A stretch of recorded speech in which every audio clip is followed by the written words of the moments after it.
Should Spotify remove monthly listener counts from Spotify? And in fact, should they just remove all stats from the platform? Stream counts, follower counts, playlist follower counts, and in addition to monthly listeners. Russ, music artist, recently talked about this on X. We're going to talk about this today. Usually on my channel, I teach music marketing, music business stuff, but this is all very related, and a bunch of people have been asking me what my take on this is. Spotify should remove the public display of listener counts and streams. It's a catalyst for unhealthy comparisons. It creates misleading metrics like monthly listeners and incentivizes people to cheat so they can inflate the perception of popularity.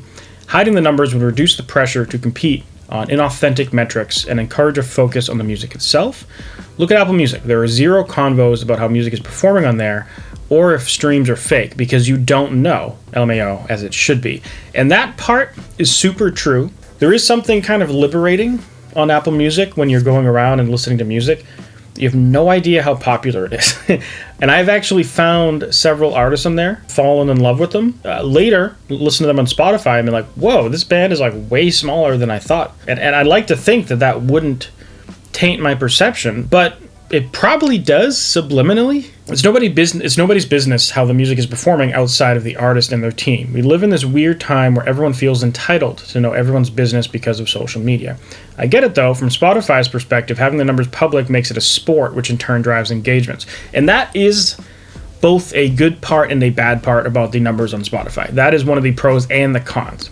From Spotify's perspective, having the numbers there makes the engagement, like basically every artist is trying to drive the numbers on Spotify. But the amount of times that I talk to an artist and they're like, oh, let's just remove everything but Spotify. I only care about Spotify. I could not care less if I get a single stream on Apple Music. And then you ask why. And the answer is because no one can see the streams. They don't care about promoting it because no one can see it.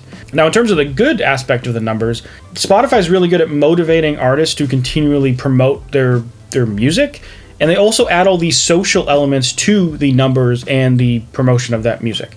So, for example, Spotify Wrapped. The entire thing is focused on metrics, and every year fans are sharing their Spotify Wrapped and artists are sharing their Spotify Wrapped. And that's a great thing, right? Every DSP is trying to copy that. They're not saying it's a bad thing. And that's all because of Spotify's obsession with metrics. All right, moving right along through this, monthly listeners is essentially monthly impressions. It's not how many people listen to you and are fans. And this is very true.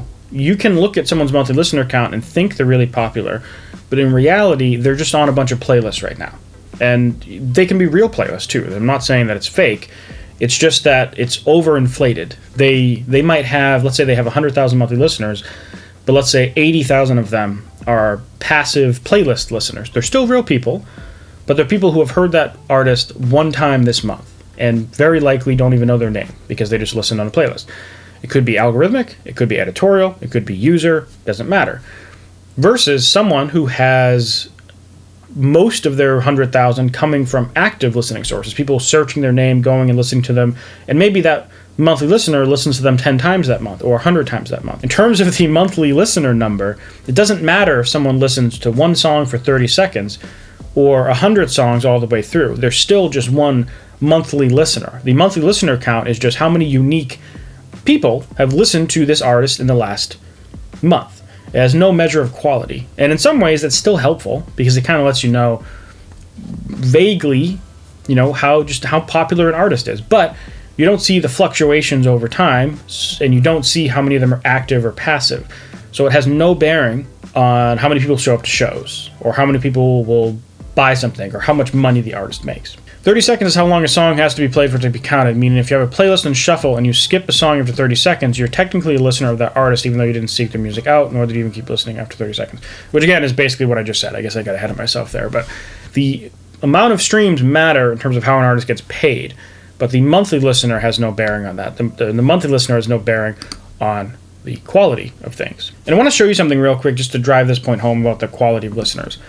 Look at this artist with 6 million monthly listeners. We're on Spotify for artists. If you're not familiar with it, it's a platform that artists use to look at their stats. So what Russ is saying is that artists should still be able to see all these numbers, but fans and the public shouldn't be able to. This artist has 6 million monthly listeners. You can't see from this artist. I'm not going to tell you who they are. They have 39 million streams. So they have 6.4 streams per listener. Some artists will have 2. Some artists will have 10. Some artists will have 15. Some artists will have 80. It really just depends on the genre and their fan base and how they're being promoted. This artist has a pretty normal spread of streams to listeners, but you have no idea of knowing how much money they're making from the streaming.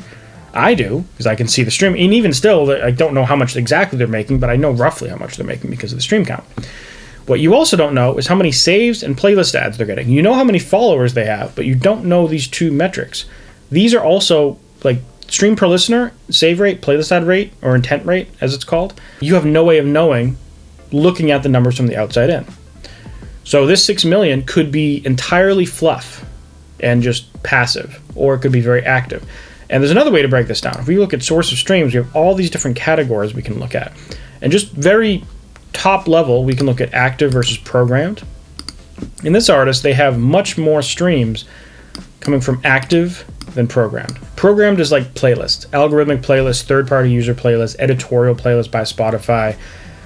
Active sources are people, fans, seeking out the artist on Spotify, clicking on a link on the Spotify social media, going to the song. So this artist, with the 6 million monthly listeners, has 2/3 roughly of their streams coming from active sources. So they have quite the engaged fan base. We can even go to segments and we can see how many of their fans are active, previously active, or programmed. And we can also even go into the active and see what chunk are super listeners, moderate listeners, light listeners, etc. And again, from the monthly listener count, you have no way of knowing what that is. It could just as easily, like we could have come here. Oh, you know what? Before, when I showed you I had 6 million monthly listeners, I was actually just looking at the United States. I didn't even realize that. Yeah, that's why I was looking at just the United States. So this artist actually has, 14 million monthly listeners. But the breakdown is essentially the same if we look at active versus programmed. Most of their fans are active. But what if we came here and instead of seeing 14 million monthly listeners and then this relatively reasonable save rate, playlist ad rate, stream per listener, what if we saw 1.5 streams per listener? And what if we only had 100,000 saves? And what if we only had 100,000 playlist ads? That tells you a completely different story about the artist's fan base. And if we go into locations, you can see the top 5 cities or something on Spotify in their profile, but you can't see the top countries. And you can see their number 1 cities are mostly Australia, right? But their number 1 country by a mile is the United States. And this is totally normal. For example, I've met so many artists who their biggest city is Sao Paulo, and maybe then after that it's like Melbourne. Maybe after that it's London, etc., right? And they don't have any U.S. cities in their top 5, but their U.S. is the number 1 country overall for their music. That's totally normal, and that largely just depends on the density and concentration of cities. For example, Sao Paulo, biggest city, one of the biggest cities on Earth. I think it's in the top 5, and all the ones above it are in China. So it's bigger than New York, it's bigger than LA. So it's not unusual to have that as a top city just because of the amount of people that live there.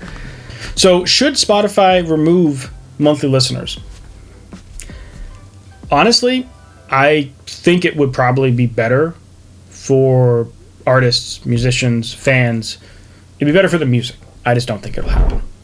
Now, if you want to see how you can promote your music on streaming services, not just Spotify, but also Apple, check out this video right here, which I'll walk you through how to run ads to promote your music on every DSP, essentially. And if you want to see whatever YouTube thinks you should watch, check out this video right here. Anyways, thanks for watching, and I'll see you at the next one.